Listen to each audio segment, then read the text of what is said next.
Hi, this is Greg Kilstrom. Welcome to the Agile World podcast, where we discuss customer experience, employee experience, and transformation in an agile age.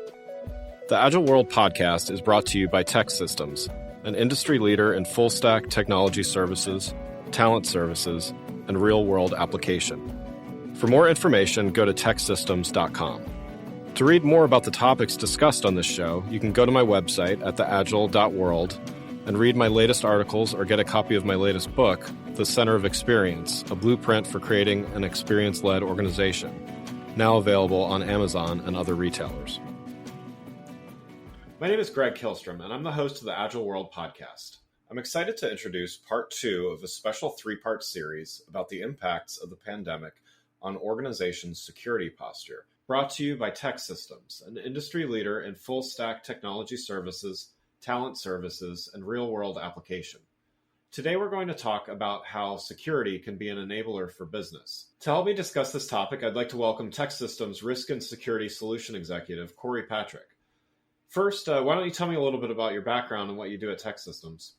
Hey, Greg. Thanks. My main focus at TEKsystems is spent the last 4 years building out our information security professional services, and recently transitioned into a role that is more customer facing and working on sales enablement with our teams and just really helping our customers, but also our internal customers as well, just really understand, hey, security is really in everything that we do and how it impacts the various solutions that we provide within Tech Global Services. Great. Well, I'm looking forward to talking with you today, and welcome back to the show. You've been you're a repeat guest here, so looking forward to our follow up here. So let's start by talking a little bit about the typical security landscape in most organizations. What do the different layers look like in that typical security landscape?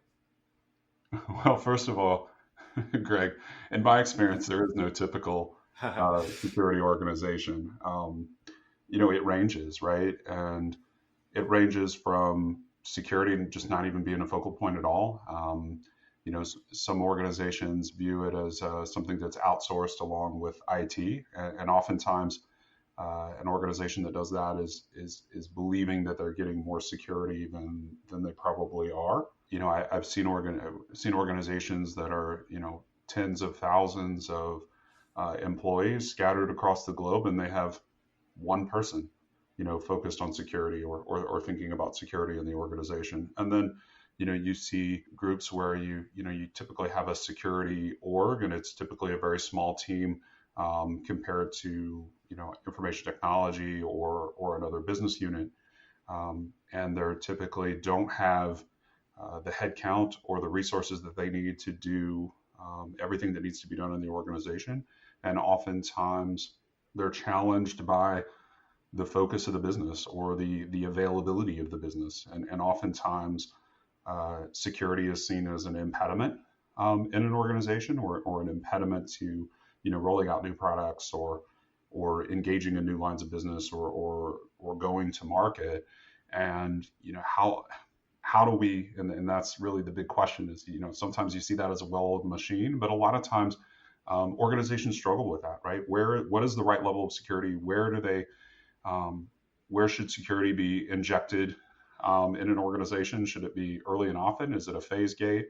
And then sometimes you see competing interests, right? And oftentimes that's the value of a partner or a third party and come in and to help look at those things somewhat objectively and prescribe ways to better work together and to better streamline processes. Yeah.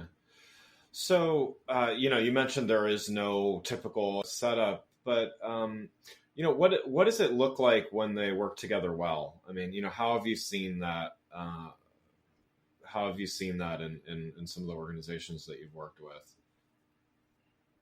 It works well when security understands the business.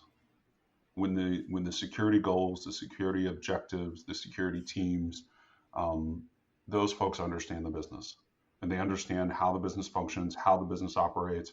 And as they go about their work, they're aligning those activities to to the business. Oftentimes you see that big disconnect in that, security orgs understand the infrastructure, they understand the technologies, they understand the things that are in play within the enterprise from a technology perspective, but they don't always understand how the business leverages that technology. And so the better functioning organizations, the better oiled machines per se, are ones where the security folks are in lockstep with the business. They understand the business. They're involved in business decisions, and you see those different units working together more so than an afterthought or a physical desk that someone walks up to. Sometimes we are stuck in some of the adages that you see in movies or those sorts of things, and security today is far from that. Yeah. Well, then, given that a lot of organizations aren't quite there yet, what tips or recommendations would you have to help them? Like, what are some, not even first steps, because I know that a lot of the organizations you work with aren't necessarily starting from square one, but where are good places to start thinking or evaluating as they're trying to get to that end state of a better relationship there in the security landscape? What often happens is, see, and I stated before that, security orgs typically don't have the headcount that they need. They're not going to get the headcount that they need. And so in order to offset that, there's always a focus on tools and technology. And sometimes an organization is either woefully behind or underfunded, and it creates a level of urgency or an emphasis on tooling and not so much, hey, what is our security strategy and what is this tool trying to accomplish? And so what I'm really saying is not neglecting the process piece of this, the strategic aspects of security and what we're trying to do for an organization, and then look at how those tools or how those technologies that are available align to that strategy or goal versus the other way around. And a lot of times, even today, walk into organizations and they'll have 4 or 5 tools that do the same thing. Yeah. And to me, that's not simple, that's not sustainable, and that investment or ownership, regardless of what budget it comes out of, is taking away from other things that need to be done in the organization. Yeah. How has the pandemic impacted all of this? The way organizations view the security function, has that has it had much of an impact? Oh gosh, I thought I knew the answer to that, but the understatement of 2020 is the word impact, right? Like, what kind of impact has that had, or the world that we live in today, and the world that we're going to be living in coming out of this too, is all the sorts of things that you think about. And early on in the pandemic, a lot of organizations struggled because what I would call a lack of maturity around identity and access management. I saw organizations put on hiring freezes, not because they didn't need people or because they didn't have the work. It's because they couldn't remotely onboard, provision, deprovision access in the way that they needed to. And so they're just hiring freezes when there was work to be done. I think some of that has alleviated to bit, and organizations have adapted. But part of the reality is a lot of organizations allowed remote work, right? Even ones where you come to the office every day, there's the benefit or the flexibility of maybe working remotely here and there. And so there's the infrastructure that exists, there's the processes that exist, but most organizations didn't build out the infrastructure needed to support 100% remote. And so you saw a lot of good plans and technology and things in place, but not tested or built for the level of, or the load per se, that that we're experiencing today. And the other piece I would add there is not just compensating for that, but then realizing security is about control. It's about, hey, what can we wrap our arms around? What can we secure? What can we harden? And there's been such a focus on securing infrastructure, securing from end to end from an organizational standpoint. And then you open up the whole variable of remote work and people working from home, and people who maybe have never worked from home before and have never set those things up and not have the right infrastructure in place. And so now the security organization, the security apparatus of a lot of organizations is now dependent on devices and infrastructure that is beyond their control. And that's unnerving, Yeah. to say the Yeah. least. Yeah. So I guess on the flip side of this, has there been any positive, whether it's purely positive or just any learnings, anything positive or good to come out of this experience, in the security community? It's proven that we can do this, Yeah. right? I mean, that's the beauty of it is, not just from a security perspective, but even from a business perspective, we can work remotely. Is it optimal? Is it hard on the psyche? Is it, is there an emotional disconnect? Is all those things? Absolutely. Have we introduced an entirely new vernacular here in 2020, right? I mean, sorry, I was on mute has just become, somewhat cliche, Right. right? And and to me that's good, is that we've started to embrace and overcome these things, and now we're thinking bigger, right? We're thinking bigger in the sense that, hey, we can have a remote workforce. We're thinking bigger in the sense that, oh my gosh, we really do have to bring more automation and process around how we provision and deprovision access. We have to bring more thought on how we monitor incidents or logs or security, right? I've had organizations that did all of their security operations in house, and then they realize, well, what if we can't get to our facility? What if we can't get to that? And looking at, hey, we need some partners potentially to, not because we can't to do this work, but just to help us do this work in a time where we've seen unprecedented shutdowns and things changing on a daily basis, to civil unrest, to a lot of different variables here in 2020. And to me, the good that comes out of that is, hey, we're embracing these things as real. We're understanding that these things can happen, and we're being able to quantify some of the impacts of those things. And that ability to quantify the impact of that now carries forward into data-driven business decisions, which is, to me, quite mature. And that's not just from a security perspective, but security is a huge part of that. So it's good. Yeah. Yeah. Or I want to say it's good, right? Like, I keep telling myself it's good. Well, I think it's good to try to find the positive, and there's so many things, that so many negatives and so many setbacks in other areas, but when you can find something good in spite of all that, I think that's I think we need to do that. So no, agreed. um as far as security goes, I mean, do you see security as being a potential competitive advantage? And if so, like, are there organizations that you feel, or even some examples from what you've seen, that have been able to do that and do it successfully? I look at that as twofold. First, when you think about security, I think of security, privacy, and compliance, right? To me, those are the three kind of focus areas which I broad brush as Yeah. security. All of them have similar foundations, but they're different lenses and different ways of looking at how we protect data and how we protect our people. Um, Security and protecting data, to me, that's a community effort, right? Because data moves between organizations, data moves between parties, data moves in and out of your life all the time, right? And to me, that is something that is a community perspective. We're only as secure as our partner or who we share our data with. Um, and that's the human side of it. But when I think of, the question, how can an organization use security as a competitive advantage?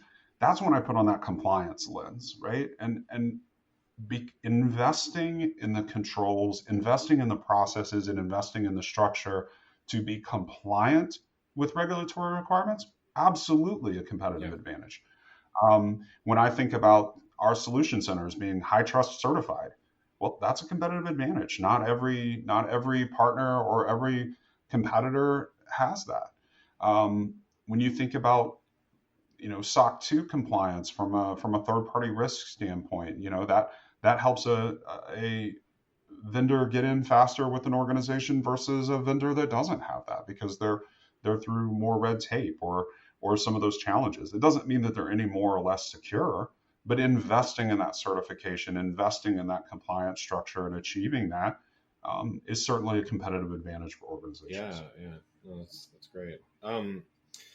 As far as industries go, are there any that you've seen that have really been advancing more quickly than others in their security posture? Obviously, I'm sure there's some that it started out with some more advancements, but I mean, where do you see the growth in security and really some industries kind of leading the way?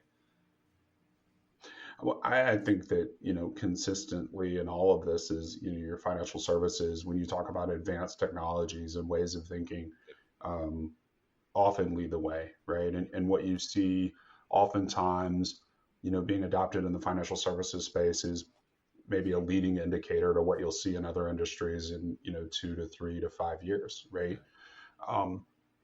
That's one way to look at it, right? They're advanced in that technology perspective, but the areas that I see advancing, right, from where they were to where they need to be is, within healthcare, you're seeing a tremendous amount of investment, especially because of ransomware and the reality that a computer or technology generated, hindrance can really impact real lives. And I think when you see the reality of that, I think that, healthcare organizations are beginning to make a tremendous investment in security. And that's definitely an uphill, it's still going to be an uphill climb and something that they're going to be facing for years to come. But it's good to see that. And then also, even state and local governments is just, there's no organization that's too big or too small to be immune to the threat that's out there. There's no data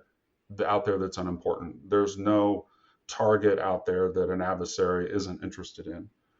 They're all targets of opportunity. And, while it's terrible to see some of the things that have been happening, it's good to see that organizations are making those efforts to become more secure, or at least better than they were yesterday. Yeah. So as we look ahead towards 2021, and let's not call it a return to normal. It's maybe a more realistic would be, some things may return to normal, some things may continue on for a while, and some things may never return to what used to be normal. But what should organizations be thinking about related to security as they're planning for the future? Remote is here to stay. If you relied on your perimeter and a well-defined perimeter as your security posture, that's been eliminated. If you have to focus on identity, you have to focus on credentials, you have to focus on trust and trust issues, and who has your data when and where at any given time. To me, those are the things going forward. Is if an organization does not have a mature identity program, that should be an area of focus. Yeah, great. Well, Kory, thanks so much for coming back to the show. For those listening, what's the best way to keep up with what you and TEKsystems are doing in the space? Well, a couple of things. First and foremost, you can always go to TEKsystems.com. That's where the latest and greatest information is. And again, my name's Kory Patrick with a K, and I'm under that handle on LinkedIn and Twitter. And if you want to get in touch with me or ask a question, those are great ways to get a hold of me. Great. Well, again, I'd like to thank Kory Patrick from TEKsystems for joining the show. Learn more about TEKsystems and their perspective on security at teksystems.com/versionnextnow. I'm Greg Kihlstrom. Thanks for listening to The Agile World. See you next week. Thanks again for listening to the Agile World podcast, brought to you by TEKsystems. I'm your host, Greg Kihlstrom. You can learn more and get a copy of my latest book, The Center of Experience, from my website at theagile.world or on Amazon or other retailers. Until next week, stay agile.